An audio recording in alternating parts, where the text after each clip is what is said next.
जुना काळ होता. पुरींना काळजी लागायची, सासू कशी भेटन, सासू कशी भेटन, सासू कशी भेटन, सासू कशी भेटन. आता म्हाताऱ्या झुरायला लागल्यात, सुनबाई कशी भेटन, सुनबाई कशी भेटन. जातं जातं एक दिवस जे जातं त्याचं नाव आता नाही राहिलं. जातं आता मिक्सर आला, पण जातं होतं ठाऊक आहे का नाही तुम्हाला? आताच्या पोरींना जर म्हणलं ना जा जात्यावर जाऊन बस, ती वरी बसायला बसली. तिला काय ठाऊक आहे कसं बसावं जात्यावर. जातं गेलं. काठवट होती, काठवट लाकडाची का लोखंडाची हो? तुमच्याकडे होती का काठवट? आता तिच्या जागी कोण आली हो? परात. ती लाकडाचे का स्टीलचे? काय म्हणतात त्याला तुमच्याकडं? भाकऱ्या थापायला. बर, काठवटीला 2 कानं होते आणि काठवट ऐकण्यात होते आपल्या. ऐकणे हो चोपदार. आता परात ऐकते का हो आपलं? भुंड्या कानाची कुठली? काठवटी ताब्यात होत्या, होत्या की नाही? कबूल होते भजनी मंडळ सगळं. आता पराती आहेत का आपल्या ताब्यात? रोज आपल्याला घालून पाडून बोलतात. कोण? पराती. बरं, एवढे आगाव आहेत ना, सारख्याच भांडत राहतात. कोण? असं हे कळालं ना? परात आपलं ते महिला मंडळ. काठवट, तिला 2 कान, अंगठे ठेवायला जागा. आता तुमचं लेकरू म्हणतं म्हातारे तुझ्या हाताला चव नाही, पण माझ्या बायकोनं बनवलेल्या भाकऱ्या लय भारी गोड आहे ग. माय म्हणली बावळ्या तुझ्या बायकोच्या हाताला चव नाही, पायाच्या 2 अंगठ्याला जास्त चव आहे. कसं काय? परातीत पाहत जा ना जरा, भाकऱ्या थापताना ती 2 अंगठे कुठं असतात ते. पोरग फुडणं, शिक्षक फुडणं आले तर पोरं रस्ता बदलायचे. आता मास्तर फुडणं यायला लागले की गुरुजी, ते विद्यार्थी पुढं असला की ते गुरुजीच रस्ता बदलून राहिल्यात. हा काळ बदलला. ऐका, जनाबाईकडं खातं देऊन टाकलं. कोणतं? बाल विभाग, महिला आणि बाल विभागाचं खातं. ग्राम सुरक्षेचं आणि ग्राम स्वच्छतेचं, ग्राम संरक्षणाचं खातं देऊन टाकलं राष्ट्रसंत गाडगे महाराजाला. स्वच्छता मंत्री झाले. सांस्कृतिक मंत्र्याचं खातं दिलं तुकडोजी महाराजाला. कायदे मंत्री पद घेतलं श्री तुकोबानं. राहता राहिलं एक पद कृषी मंत्र्याचं. कुणाला दिलं पाहिजे बोला? सावता महाराज. बैला विठ्ठल मोठ विठ्ठल, त्या झाडावरच्या राघो मैना, त्याही विठ्ठल गे माय. कांदा मुळा भाजी अवघी विठाबाई माझी. हे खातं सावता महाराजाला. सावता महाराजांनी नामाचं बळ प्रस्थापित केलं. नामाचंच बळ का? हे संपूर्ण जग, हे विश्व असेल, हे विश्व जर घर असेल, ज्ञानोबरायांच्या भाषेत हे विश्वाची माझे, तर लक्षात ठेवा या घराची खोली माहिती असावी. हे अख्खं विश्व घर आहे. ऑस्ट्रेलिया घरातला हॉल आहे. अमेरिका घराची तिजोरी आहे. त्यांच्याकडेच पैसा जास्त आहे. युरोप घराची ओसरी आहे. डेन्मार्क घराचं किचन आहे. पाकिस्तान घरातल्या कुरापती आहे. चीन घरातलं भांडारगृह आहे. जापान घरातलं मेडिकल आहे. म्हणून जापानी माणसं तरतात. जास्त प्रसिद्ध औषधं कुणीकडचे आहेत? गोळ्या औषधं कुठं तयार होतात? जापानी माणसाचा उद्धार होतो. जापानी माणसाचं चांगलं होतं. जापानी माणसं तरतात. हे तरी कळते का नाही? माझ्याकडे पहा. जापानी माणसाचं धडबलं होतं. म्हणून माणसानं खिशातला मनीही जपला पाहिजे आणि माळेतला मनीसुद्धा जपला पाहिजे. पण या 2 मण्यात फरक आहे. माळेतला मनी आत ओढायचा असतो आणि खिशातला मनी बाहेर सोडायचा असतो. कळतंय ना? जप कसे करतो आपण? आत ओढतो का बाहेर ढकलतो? आणि पैसा कसा मोजतो? म्हणून पुण्य असं आत खेचायचं असतं, पाप असं बाहेर ढकलायचं असतं. हे कळालं ना? ऑस्ट्रेलिया घराचा हॉल असेल, अमेरिका घराची तिजोरी असेल, जापान घरातलं भांडारगृह असेल, पण माझा भारत देश या घरातलं देवघर आहे. हे कधी विसरू नका. या बापानं पोराच्या पाया पडावं का पोरानं बापाच्या? पोरानं बापाच्या. सासूने सुनबाईच्या का सुनबाईनं सासूच्या? सुनबाईनं सासूच्या. पण कधी कधी तीच म्हातारे म्हणते सुनबाई तुझ्या. कधी कधी तोच बाप पोराला म्हणतो पोरा अभ्यास कर नाही तर तुझ्या. तसं तुकोबरेने तुमच्या माझ्या पायाला हात लावा एवढा आपला अधिकार आहे का? जगातली सगळ्यात मोठी, जगातली सगळ्यात पहिली महाराष्ट्राची सरसकट कर्जमाफी करणारं एकमेव सरकार म्हणजे श्री तुकाराम महाराजांचं सरकार आहे. मग एवढ्या मोठ्या तुकोबाने आपण नामस्मरण करावं याकरता आपले पाय धरावेत आणि तरी आपण त्यांचं ऐकू नये, हा महाराजांचा पराजय आहे. लक्षात राहू द्या. आपलीच आपल्याला लाज वाटावी, आपण साधूचं का ऐकत नाही.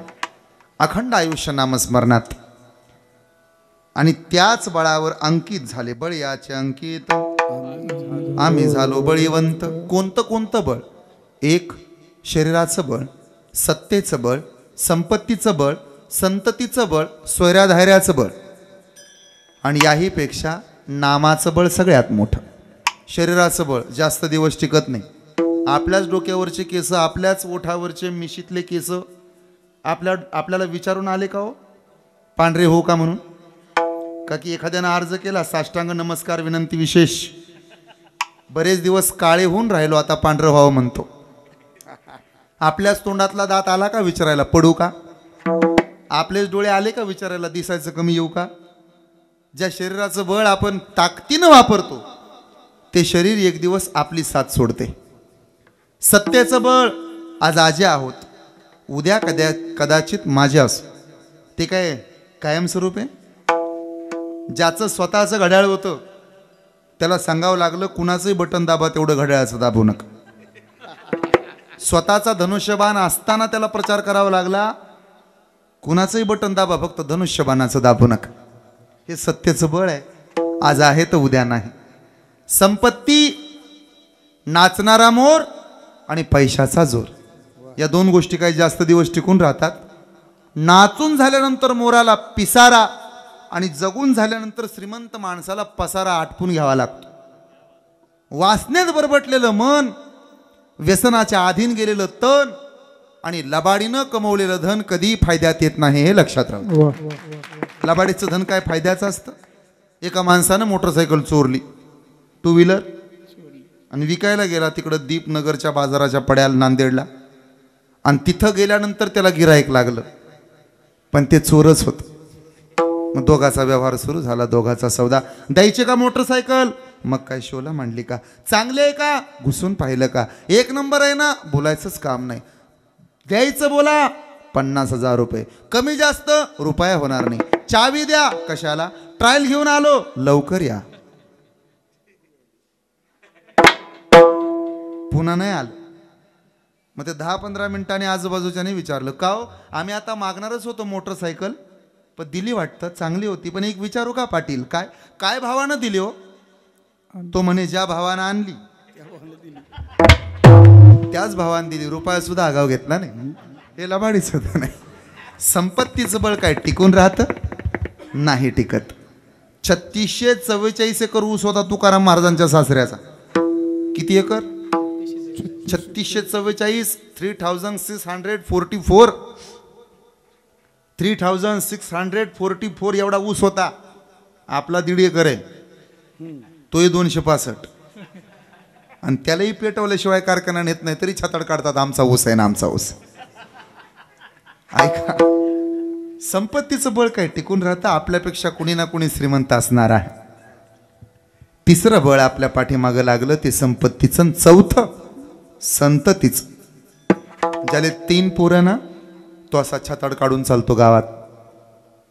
संततीचं बळ. पण ज्याला एकुलता एक होता, देवाचा होता, लक्ष्मीचा सुपुत्र होता, त्याचं नाव सांब, कृष्णाचं पोरग. खानदान ठेवलं का बोला पोरान? तुम्हाला वाटलं काय की देवाचं पोरग चांगलं निघालं असं? इतका सुंदर देव, ज्याचा बापच सुंदर आहे, ते लेकरू कुरूप असेल का? भागवतात वर्णन आलं. श्रीकृष्णाच्या सौंदर्यापुढे लक्ष्मी भुलोनी झाली वेडी. मदन पोटाले बापुडे कोणीकडे इंद्रचंद्र. श्रीकृष्णाच्या सौंदर्यापुढे लक्ष्मी भुलोनी झाली वेडी. मदन पोटाले बापुडे कोणीकडे इंद्रचंद्र. पाहिलं लक्ष्मीनं त्याला.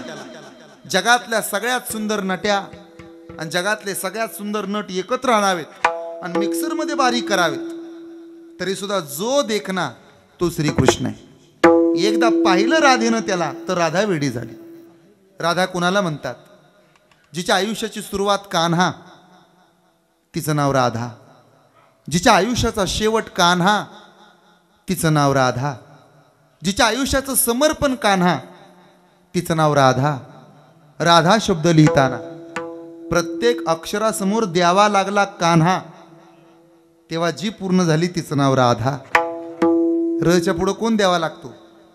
दच्या पुढं कोण उभा करावा लागतो? तेव्हा जी पूर्ण होते तेव्हा तिचं नाव आहे राधा. एवढा सुंदर देव. माझी विनंती आहे तुम्हाला, जोपर्यंत तुमचं लेकरू स्वतःच्या पायावर उभा राहत नाही तोपर्यंत त्याला तुमच्या प्रॉपर्टीचा अंदाज येऊ देऊ नका. ज्या दिवशी त्याला कळेल ना तुमच्याकडं पैसा किती आहे, कॉलर उडवत फिरतं गावात न, त्याला म्हणा तुम्ही काहीतरी कामधंदा कर. ते म्हणतं गरज नाही, रोड टच आहे, रोड टच 2 एकर. वाट कशाची पाहतो? म्हणे अण्णा मरायची आणि अण्णा मेल्यावर बॅनर लावून विकणार, गावठाण प्लॉट विकणे आहेत, लवकर बुकिंग करणाराच प्राधान्य.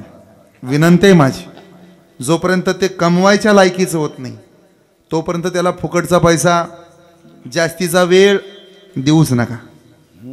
या 2 गोष्टी मागच्या 2-4 महिन्याखाली पुण्यात विशाल अग्रवाल नावाच्या बिल्डरच्या पोराला एकत्र भेटल्या. पोरशे कार प्रकरण, खानदान कामाला लावलं त्यानं. वेळ आणि पैसा या 2 गोष्टी जास्तीच्या पूजा खेडकर नावाच्या पोरीला एकत्र भेटल्या, तिनं घरदार कामाला लावलं. वेळ आणि पैसा या 2 गोष्टी मागच्या महिन्यात 47 वर्षाच्या बाईला एकत्र भेटल्या, तिनं 52 वर्षाच्या स्वतःच्याच नवऱ्याचा प्रियकराच्या मदतीनं खून केलाय. हे घडलं नाही महाराष्ट्रात. आणि लोक म्हणतात आमचा महाराष्ट्र लय सुधारला. कुणीकडनं सुधारलाय वैद्यनाथ बाबा देव जाणे. गैरसमज आहे तुमचा. ज्या दिवशी नाचणाऱ्या पाटलिनीपेक्षा कीर्तनकार पोरांचं महत्व गावातल्या पोरांना आवडल कळल, त्या दिवशी माझा महाराष्ट्र सुधारेल. ज्या दिवशी महाराष्ट्रातले वृद्धाश्रम कायमचे बंद होतील त्या दिवशी माझा महाराष्ट्र सुधारेल.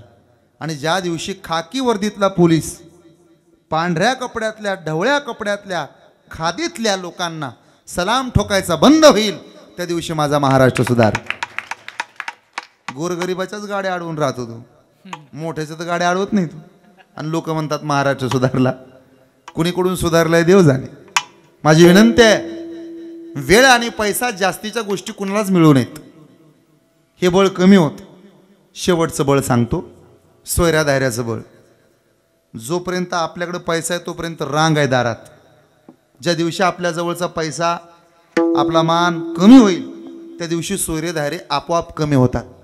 हे माहीत असावं तुम्हाला. ही 5ही बळ काही कामाची नाहीत. मग शांतीचं बळ महत्वाचं आहे. श्रीमंतीबरोबर समाधान, आयुष्याबरोबर आरोग्य आणि ज्ञानाबरोबर नम्रता, ही त्रिसूत्री म्हणजे शांती. उतरा आलं पहिलं तिरा, माणसं शांतच नाही तो. वस वस वस वस, हे झालं की ते झालं की ते. शांत राहा हे बळच आहे. बोलणाऱ्या माणसाचं अवसान ओळखता येत, न बोलणाऱ्याच्या मनातलं काही कळत नाही. म्हणून शांत राहा. जास्त जगाल तराल, आयुष्याचं सोनं होईल. काही काळाकरता संयम ठेवा ना. पण आपण संयम ठेवत नाही हो. संयम ठेवणारी माणसं एक दिवस मोठे होतात. त्यामुळे संयमी राहा, शांती धरा, हे बळच आहे. 2 प्रेमाचं बळ.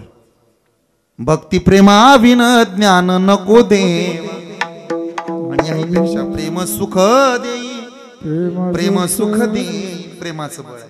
ज्या गोष्टी विरोधानं मिळत नाहीत त्या गोष्टी प्रेमानं मिळतात. पसंद नसणारा नवरा मिळाल्यानंतर सुरुवातीच्या काही काळात ती आदळापट करते. भांड्यापट, पळपुटापट, बेलनापट, तांब्यापट. पण काही काळानंतर तिचंच नवऱ्यावर प्रेम जडतं. मग तिथून पुढे ह्यांचा संसार सोन्याचा होतो. जी बायको नांदायला आली तेव्हा पहिल्यांदा भांडत होते आपल्याबरोबर, निघाले माहेरला म्हणत होते. तीच बायको काही काळानंतर म्हणते मी जर गेले तर तुमचं घर चालणार नाही. हे प्रेमाचं बंधनच आहे. त्यामुळं अनन्यसाधारण महत्त्व आहे प्रेमाच्या बंधनाला. प्रेमाच्या बंधनानं काय मिळत नाही, सगळं मिळतं. प्रेमाच्या बंधनानं सोन्याचा गाव मिळाला. प्रेमाच्या बंधनानं उष्टी बोरं सगळी रामान. ज्याच्याकडं प्रेमाचं बंधन आहे त्याच्याकडे देव स्वतःहून येतो. शबरी माता आतून बदलल्या, देव स्वतःहून तिच्या घरी आला. शृपनकेकडं प्रेम नव्हतं, तिला स्वतःहून रामाकडे जावं लागलं. पुतनेजवळ प्रेम नव्हतं, तिला स्वतःहून कृष्णाकडे जावं लागलं. पण कुबजेजवळ प्रेम होतं तर देवाला स्वतःहून तिच्याकडे यावं लागलं. तेव्हा प्रेम महत्वाचं आहे, हे बंधनच आहे आणि हे बळच आहे. हे पत्करा, देवाला त्या जोखमीत ठेवा. तिसरं बळ महत्वाचं, भक्तीचं बळ. ते अनन्यसाधारण आहे. येरवी तिजी ना चौथी, हे पहिली ना सरती, पै माझे सहज स्थिती, तया भक्ती नाम. चौथं बळ विचाराचं बळ आहे. विचारा वाचून न पविजे समाधान. विचार करणारी माणसं मोठी होतात, विचार करणारी माणसं श्रेष्ठ असतात. म्हणून विचार करत जा, कोणतीही गोष्ट अविचारानं करू नये. आणि पाचवं महत्वाचं बळ म्हणजे नामाचं बळ. का हो? 5 बळं अशी सांगितलीत की ज्यानं आपल्या आयुष्याचं चांगलं होत नाही. आणि आत्तापर्यंतची 5 बळं अशी सांगताय की ज्यानं आपल्या आयुष्याचं चांगलं होईल. मग हे नामाचं बळ आम्हाला पुन्हा पुन्हा सांगतात. या नामाच्या बळानं आमचा फायदा काय?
बळे हे बळ वापरलं तर काळ सुद्धा आलेला माघारी जातो.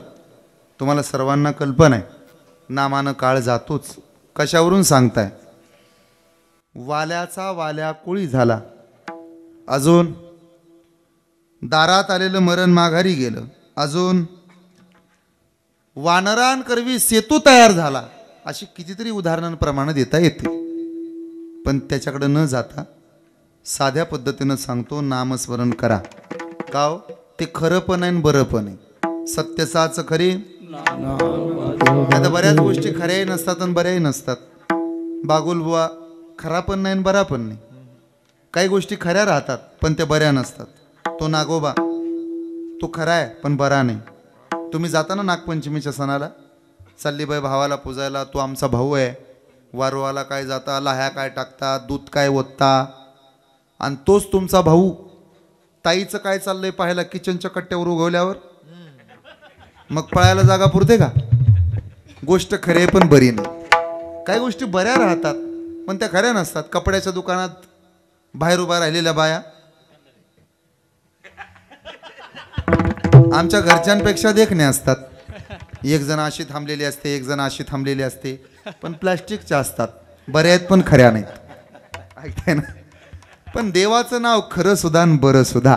तो का म्हणे खरे आणि नाम विठोबाचे बरे, म्हणून नामाची आ बळे. मग फायदा काय? 3 दोष निघून जातात. अन्नदोष, संगदोष, भूमिदोष. काहींच्या हातचं खाल्लं तर भजन करू वाटतं आणि काहींच्या हातचं खाल्लं तर रस्त्यावर पालतं पुढं वाटतं. हा प्रयोग करून पहा. एका गावात चोराचा बंगला होता. चोराच्या बायकोनं कुठं कीर्तन ऐकलं वैजनाथ महाराजांचं कुणास ठाऊक, यूट्यूबला ऐकलं असं. मग तिनं महाराजालाच फोन लावला डायरेक्ट. थोरात महाराज बोलतायत का? मीच बोलतो. मी चोराची बायको बोलते. बर मग ते तुम्ही तुमच्या कीर्तनातून सांगितलं अन्नदान करा, मी अन्नदान केलं तर चालेल का? थोरात बाबा म्हणले लगेचच करा. कुणाला घालू जेवायला? कुणालाही घाला. मग तिनं ब्राह्मण काका बोलवला गावातला. ब्राह्मण काका सोवळ्यातले जानवं घातलेले आले. बसायला पाठ, टेकायला पाठ, पुढे एक पाठ, पाटावर पाठ, त्याच्यावर ताट, मागचा पाठ चांदीचा, पुढचा पाठ चांदीचा, त्याच्यावरचा तांब्या चांदीचा, ताट चांदीचं, फुलपात्र चांदीचं, वाटी चांदीची, चमचासुद्धा चांदीचा, सगळं चांदीचं. मग जेवायला ब्राह्मण काका आणि जेवायला वाढायला कुणाची बायको आणि सल्ला कुणाचा? काकाही दाबू दाबून जेवले. दाबून जेवायचं म्हणजे इथंही दाबायचं आणि इथंही दाबायचं. हितल्यासारखं कडक हितलं होत नाही तवर दाबत राहायचं. एवढं दाबलं, ढेकर दिला आणि जेवण झाल्यानंतर लक्षात आलं मागचा पाठ चांदीचा, पुढचा पाठ, त्याच्यावरचा तांब्या, ताटसुद्धा, वाटीसुद्धा, फुलपात्र सगळं नाही जमायचं पण वाटी जमल. उचलली वाटी, टाकली कुठच्या खिशातून, गुपचूप निघाली. ज्ञानबा तुकाराम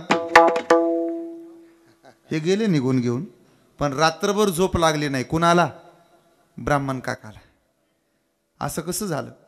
इतके दिवस परमार्थ केला, कुणाचा सुतळीचा तोडा नाही उचलला, मुठभर तांदूळाचा लोभ नाही, पण या बाईच्या हातचं जेवलो तर वाटी चोरू वाटली. असं कसं झालं? बुद्धी कशी काय पालटली? घोटाळा झाला. पाय आपटत माघारे आले ब्राह्मण काका आणि दरवाजा वाजवला. कुणाच्या बंगल्याचा? दरवाजा उघडा. त्या बाईनं दार उघडलं. का हो? वाटे चोरली हो तुमची? न्या लय आहे आमच्यात. नाही तुमच्यात असन, पण मी ब्राह्मण आहे. कुणाचा सुतेचा तोडा सुद्धा चोरला नाही. 12 वर्ष झालं पोथ्या वाचल्या, सत्यनारायण पालता घातला, पण कधी मुठभर तांदूळ नाही उचलले. पण तुमच्या हातचं जेवलो, वाटी चोरायची बुद्धी झाली. असं कसं झालं? एक मदत कराल काय? मालकाचा बिझनेस काय आहे तुमच्या? ती बाई म्हणाली, न्या म्हणते ना वाटी गुपचूप. नाही पण मालकाचा बिझनेस काय आहे तुमच्या? घरात या का? रस्ते उभा राहून सांगायचा बिझनेस हायवे आमच्या मालकाचा. किती वर्ष झालं पोथ्या वाचता म्हणाला? 12 वर्ष. मग आमचं बी सुंदरते ध्यान 12 वर्ष झालं चोऱ्या करते, पोलिसाच्या बापाला घावलं नाही. आज काकांना लांबून वाटी फेकून घातली. हे आधी नव्हतं का सांगायचं बाई? परमार्थ डुबला माझा. जरी होय संग तरी तो होय बाधक, जरी होय संग तरी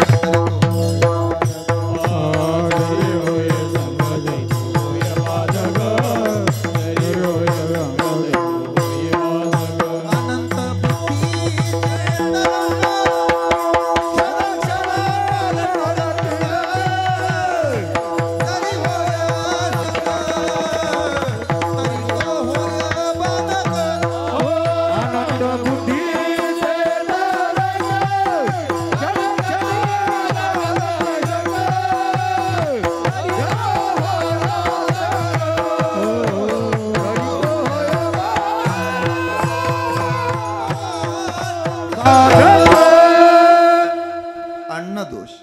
दुसरा एक दोष माग लागला, संग दोष. काहीच्या संगतीत गेल्यानंतर मांडी घालून ताट बसावं वाटतं आणि काहीच्या संगतीत गेल्यानंतर त्याच्या खांद्यावर डोकं ठेवून पिंगू वाटतं. काहींच्या संगतीत गेलं इथं पेढ्याचं दुकान कुठं आहे विचारू वाटतं आणि काहींच्या संगतीत गेल्यानंतर इथं मिळते का हो असं विचारू वाटतं. म्हणून संगत करलो बडो की बढत बढत बड जाय, गजके माथा अज बैठे मीठे पेडके मीठे फल भी खाय. मराठीत सांगतो. हत्तींबाई जाडजूड होत्या आणि शेळी बारीक होती. शेळी तुरु तुरु तुरु धावत होती आणि हत्तींबाई डवलत डवलत चालत होती. शेळी नुसती धावत नव्हती, झाडाचे शेंडे आणत होती. हत्तींबाईनं हाक मारली, शेळी मावशी काय काय करता? दिसत नाही का झाडाचा पाला खाते? मग वरचा खा ना. हाताला येत नाही ना, उंची कमी पडते माझी. मग इकडे या. काय मी आहे ना. सोंड लांबवली, शेळीला उचललं आणि ठेवलं पाठीवर. परिणाम असा झाला, एरवी 5 फूट उंचीवरच्या झाडावरची गोडगोड पानं खाणारी शेळी आता 20 फूट उंचीवरच्या झाडावरची गोडगोड फळं सुद्धा कुरतुडून खाऊ लागली. हा मोठ्याच्या संगतीत गेलेल्याचा परिणाम आहे. म्हणून बसताना सुद्धा शेजार चांगला बघून पास बसत जा. आता नका बघू एकमेकाकडं, उद्यापास.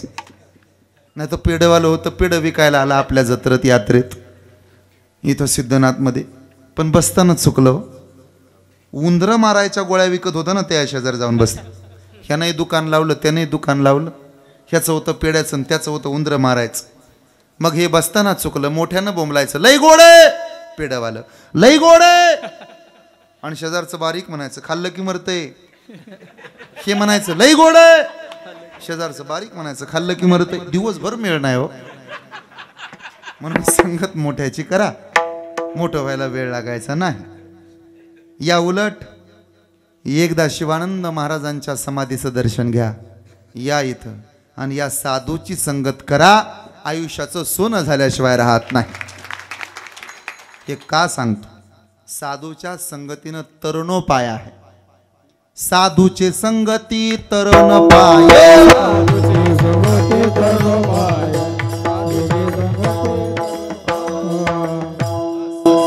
आणि म्हणून संगतीला जास्त महत्व. संग दोष निघून जातो नामस्मरणानं. तिसरा दोष मागं लागला आपल्या, भूमी दोष. काही जागा अशा असतात बसलं की बसू वाटत नाही, आणि काही जागा अशा असतात तिथं गेल्यानंतर तिथून उठू वाटत नाही. विठ्ठल महाराज आळंदीला राहतात, विचारा त्यांना. ज्ञानोबरांच्या समाधीकडे जा आणि डोकं टेकून नमस्कार करा. किती गडबड असू द्या, 5 मिनिटं का होईना तिथं बसू वाटतं. तिथं का बसू वाटतं माहिती आहे? तिथं माऊली बसून राहिली म्हणून आपल्याला बसू वाटतं. या इथं कधीतरी आणि शिवानंद स्वामी महाराजांचं मनोभावे दर्शन घ्या. तुम्हाला इथं किती गडबड असली तरी 5-10 मिनिटं का होईना बसू वाटतं. याचं कारण इथं महाराज बसले म्हणून आपल्याला बसू वाटतं. ज्ञानदेवे घेतले दान, बाबा बाळचंद. हृदय धरुणिया ध्यान, बाबा बाळचंद. समाधी बैसला निर्वाण, बाबा बाळचंद. कथा कीर्तन करीतो, बाबा बाळचंद. हे 3 दोष, अन्नदोष, संगदोष, भूमिदोष, नामाच्या बळानं निघून जातात. आणि 4था दोष काळाचा दोष. कलियुगातल्या माणसाला 3 दोष पाठीमागे लागलेत. नाटाच्या भंगात प्रमाण आलं. अल्पभाव, अल्पमती, अल्प आयुष्य नाही हाती. अपराधाची ओळी मूर्ती, अहो वेद मूर्ती परीसा. किती दोष देऊ परिहार, किती दोष देऊ परिहार. हे 3 दोष आपल्या पाठीमागे आहेत. अल्पभाव, अल्पमतीनं आपलं आयुष्य आपल्या हातात नाही. काळाचा धाक प्रत्येकाला आहे. या सगळ्यावर एक रामबाण उपाय म्हणजे नामस्मरण. का हो? आम्ही जर नामस्मरण केलं तर काळ इकडनं निघून जाईल, पण मग देव येईल का? अभंगाचं 2रं चरण.